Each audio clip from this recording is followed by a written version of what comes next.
오늘은 여러분들이 많이 궁금해하시는 눈 밑 지방 재배치에 대해서 설명드릴까 합니다.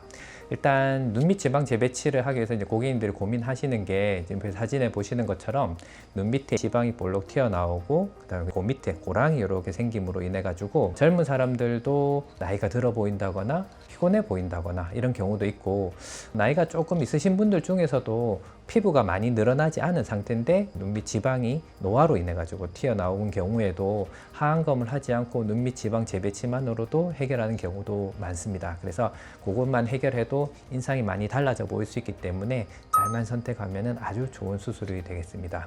이 수술을 이해하기 위해서는 안에 해부학적인 구조물들을 간단하게 설명을 드려야지 고객님들도 수술이 어떻게 진행이 되고 어떤 효과가 있고 본인 눈에서는 어느 정도까지 또 해결될 수 있는지를 알 수 있을 것 같아 간단하게 설명을 드리면은, 일단은 이제 정상적인 눈의 단면들을 이렇게 보시면은 옆에 보는 것처럼 눈 밑 지방이 원래는 안구가 이렇게 있으면은 아래 위로 이렇게 눈을 보호하고 있는 지방입니다. 근데 이 지방 덩어리가 요거를 막고 있는 경막이라는 구조물이 있는데, 이 경막이라는 구조물이 힘이 빠지고 늘어나면서 이 지방이 같이 이렇게 안구가 누르면 이렇게 튀어나오게 되고, 그러면 이 튀어나온 지방이 아래쪽으로 내려오지 못하는 거는 눈 밑 고랑이 있는 이 뼈대에 붙어 있는 인대가 딱 막고 있습니다. 막고 있다 보니까 이 지방이 내려가지 못하고 앞으로 튀어나오는 거거든요. 그러면은 수술 과정에서 어떻게 해야 되냐면 눈 안쪽으로 해가지고 막고 있는 이 인대를 전부 다 정리를 해줍니다. 그럼 이걸 들어주게 되면은 위에 있는 지방들을 밑으로 내릴 수 있거든요. 근데 밑으로 내린다고 그냥 쓱 흘러 내려가는 게 아니라 밑으로 내린 상태에서 아래쪽에 살 있는 부분이든 골막이든 그쪽에는 고정을 잘 해주고, 그 다음에 우리가 경막이라는 약해진 구조물들을 다시 한번 강화를 해주게 되면은 이게 고랑이라든지 눈밑이 볼록 튀어나온 부분을 해결할 수가 있거든요. 그래서 사진에서 보시는 것처럼 이해를 하시면 되겠고요. 많이 걱정하는 게 수술 후에 나타날 수 있는 부작용들이 되겠습니다. 아주 심각한 부작용들은 시력 결손이 된다거나, 그 외에는 비대칭이라든지 혹은 원하는 만큼 개선이 안 되는 부분이라든지, 혹은 또 너무 과교정이 돼가지고 눈밑 지방 재배치 같은 경우에 지방 제거를 너무 무리하게 되면 눈이 꺼짐이라든지 그런 부분들이 있고, 그리고 수술하고 나서 이제 회복 기간이 얼마나 되는지, 일도 해야 되고 일상생활에 복귀를 해야 되니까 그런 부분들을 많이 고민을 하십니다. 아까 말씀드렸던 가장 심각한 문제인 시력 결손, 이런 것들은 사실 크게 일어나기 힘들긴 하지만은 사람 일이라는 게 또 아주 일어나게 되면 진짜 심각한 부작용이 될 수 있기 때문에 그런 주의사항들만 잘 지켜주면 되거든요. 수술을 해야 되는 입장에서는 당연히 수술을 잘 해야 될 것이고, 비대칭이라든지 과교정이라든지 이런 부분들은 고객님들마다 얼굴이 다 다르고 나온 지방의 양도 다르고 하다 보니까 이런 부분들을 충분히 이해를 시켜 드려야지 고객님도 수술을 선택을 할 수가 있습니다. 그래서 이거는 꼭 부작용이라기보다는 수술을 했을 때 이제 한계점, 그리고 그 수술만 뿐만 아니라 그 이후에 시술이라든지 이런 보완점들을 이해를 하고 계시면 고객님들이 이 정도면은 내가 수술할 만하다, 아니면은 이것밖에 안 되면은 아직 수술할 정도는 아니네, 그렇게 선택을 할 수가 있거든요. 그래서 무엇보다 중요한 거는 일단 수술 전에 상담을 얼마나 하느냐에 따라 가지고 뒤에 일어날 수 있는 일들을 충분히 줄일 수 있을 것 같습니다.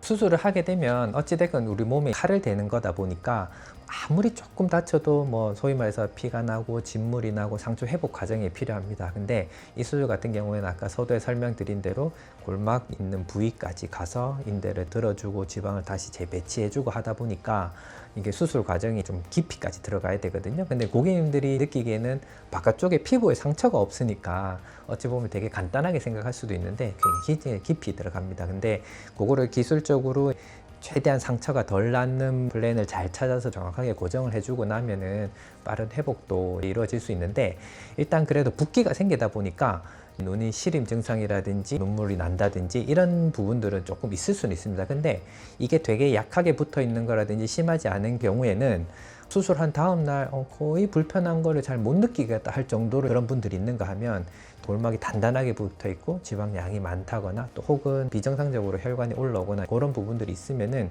불편한 감들을 오랫동안 호소하는 경우도 있는데, 보통은 한 1, 2주 정도면은 대부분 다 그런 불편한 증상들이 거의 해소가 되시고요. 길어도 한두 달 정도면은 아주 사소한 그런 불편한 증상들은 많이 없어진다고 보시면 될 것 같습니다. 기간은 차이가 있습니다만은 고객님들마다 당김 증상이 조금 있다고 하는데, 왜냐하면 이 지방 덩어리가 저 안쪽에 다 연결이 돼 있거든요. 이거를 밑으로 내려가 가지고 고정을 해 놓는 데다가 붓기가 생기니까 안쪽에서 당기는 증상이 정도에 따라 다르지만은 어떤 분들은 전혀 그걸 못 느끼는 분들이 있고, 붓기가 빠지는 속도에 따라서 한 1, 2주 정도면은 그런 당김 증상들은 당연히 다 없어지고 한두 달까지 가는 경우는 거의 잘 없는 것 같습니다. 고객님들한테 딱 말씀드리는 한 가지가 있는데, 수술하고 나서 아주 심한 통증입니다.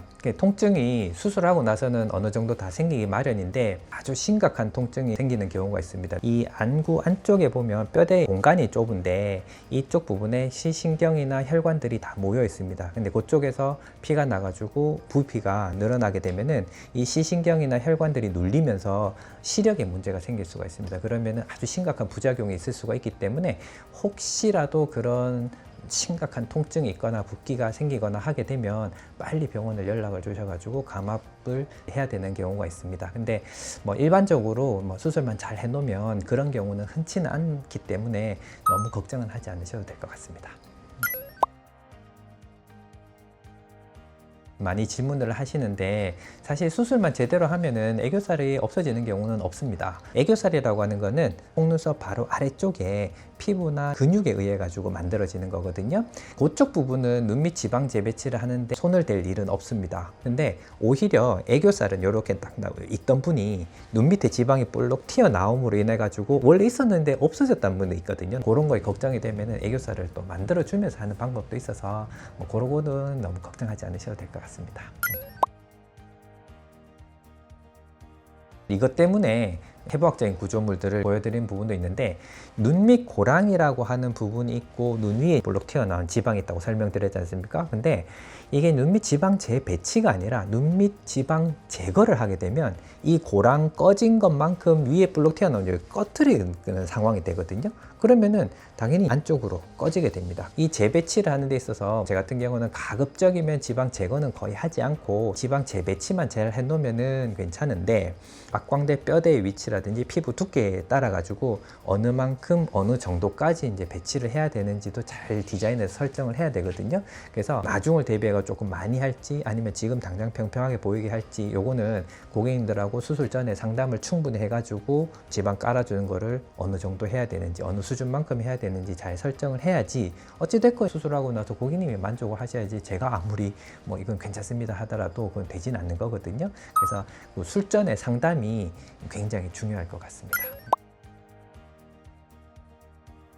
사전에 설명드린 대로 이 지방을 밑으로 깔아가지고 고정을 해 놓는다고 말씀드렸잖아요. 그래서 이 녹는 실로 묶어 놓는데, 이 실은 되게 튼튼합니다. 잘 묶어 놓긴 합니다만은 이 지방이라는 구조에 대해서 좀 아실 필요가 있는데, 아시다시피 되게 부드럽습니다. 그러다 보니까 이게 살은 묶어 놓는다 하더라도 혹시나 이게 비벼진다거나 강한 충격을 받는다고 하게 되면 이 실이 지방을 이렇게 파고 들어가요. 그러면 이 지방 덩어리가 슬 늘어나면서 올라오는 경우도 있습니다. 그리고 좀 주의한다고 하지만 자다가 비빈다거나 실수로 어디 부딪힌다거나 해가지고 이 실이 터져버리는 경우도 있습니다. 그래서 그런 경우 올라가게 되면 당연히 재수술이 필요할 거고요. 그리고 다른 뭐 데서 하고 와서 재수술 상담을 오시는 분들 중에서 제일 안타까운 경우가 제거가 많이 된 경우입니다. 그러면 이 고랑을, 이 웅덩이 같은 거를 채워줘야 되는데 채워줄 재료가 없게 되면 어떻게 방법이 없어요.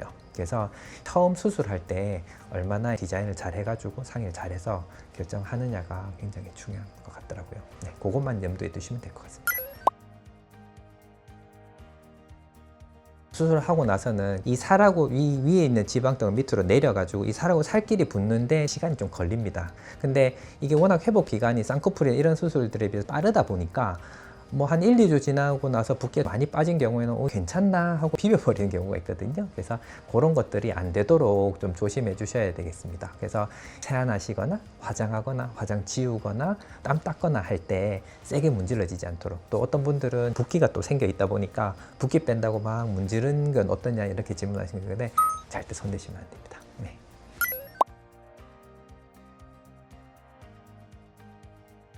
수술을 하고 나서 고객님들이 걱정되는 부분들이 말씀하시는 게, 위에 있는 지방 덩어리를 밑으로 내려가지고 고정을 해 놓는데 이게 붓기가 완전히 덜 빠진 상태이거나 아니면 주변은 빠졌는데 이 지방 덩어리를 밑으로 내려가는 과정이 더 많이 붓습니다. 그러면 상대적으로 오히려 고랑 있는 부위가 더 볼록 튀어나온 경우가 있어요. 주변은 빨리 빠지고, 그러다 보니까 원래 없던 볼록 튀어나온 게 생겼다거나, 혹은 밑에 지방 덩어리가 처음에 초기엔 좀 단단하거든요.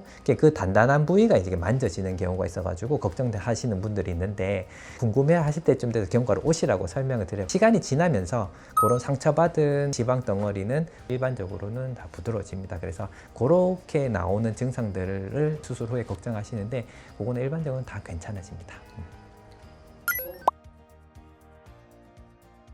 얼굴 전체적인 조화가 되게 중요하거든요. 눈밑이 이렇게 볼록 튀어나와가지고 고민하신 분들은, 되게 어린 친구들은 진짜 고등학생부터 연세 많으신 분들까지 되게 다양합니다. 근데 그 눈밑 고랑이라든지 볼록 튀어나온 그 부분 때문에 그 사람의 인상에 굉장히 많은 영향을 미치기도 하거든요. 나이 들어 보인다거나 피곤해 보인다거나 우울해 보이는 그런 것들이 있기 때문에, 그거는 바깥쪽에 흉터를 내지 않고도 해결을 할 수가 있기 때문에, 수술 전에 어느 정도까지 될 수 있는지, 그리고 수술하고 나서 혹시나 고랑이 남는다거나 했을 때 추가적인 시술이 필요하지는 않는지에 대해서도 고객님들하고도 충분히 상의가 돼야지 이 수술을 선택하는 데 있어서 후회는 없을 것 같습니다. 요즘은 상담을 할 때 보면은 크게 티나지 않게끔 많이 생각을 하시거든요. 특히 눈밑 지방 재배치 같은 경우에는 바깥쪽으로 칼이 들어가는 수술이 아니고, 나이가 들어서 생겼건 아니면 유전적으로 약해서 생겼건 울퉁불퉁한 거를 평평하게 펴주는 수술이기 때문에, 그런 부분들에 대해서는 수술 티가 많이 안 나서 오히려 선택을 하는데 큰 고민은 덜 수 있지 않겠나 싶습니다. 이상 눈밑 지방 재배치에 대해서 간단한 설명과 고객님들이 궁금해하는 부분들 위주로 설명드렸습니다. 리오성형외과 이동관 원장이었습니다. 감사합니다.